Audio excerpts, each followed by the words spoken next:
அநியாயமா சாவ போறேன்னு நினைக்கிற நீ என் கையில ரொம்ப ஆட்டம் காட்டுனுக்கிற நீ. ஒன்றும் இல்லைங்க, வீட்டில் இட்லி அரிசி வாங்கினு சொன்னாங்க. கடையில் வந்து கேட்டேன், இல்லைன்னு சொல்லிட்டாப்பல. வேற கடைக்கு போகலான்னு சொல்லிட்டு நான் வாக்கிங் எடுத்துட்டேன். கூப்பிட்டு தோசை அரிசி இருக்குது வேணுமான்னு கேட்குற போல. எவ்வளோ ஆங்காரம்! ஏற்கனவே எனக்கு பிபி வந்து ஸ்டாண்டர்டாக வந்து குடி இருந்துச்சு தலையில். என்ன ரொம்ப ஒரு மாதிரியா பண்ணுகிற நீ, சத்தியமாக சொல்கிறேன். நம்மகிட்ட தான் தோசை அரிசி இருக்குதே, இல்லைன்னா பரவாயில்ல இருக்குதே. 4 பேருக்கு கொடுத்துருக்கேன் அரிசி.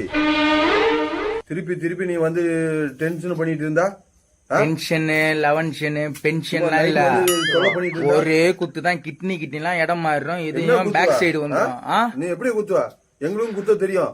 அழியா ஐயோ, மண்டை உடைய போது பொழுது இப்போ நாத்தி நைட்ல. சும்மா ஏய்யா, கடவுளே சாத்தி கடை கடவுளை சாத்தி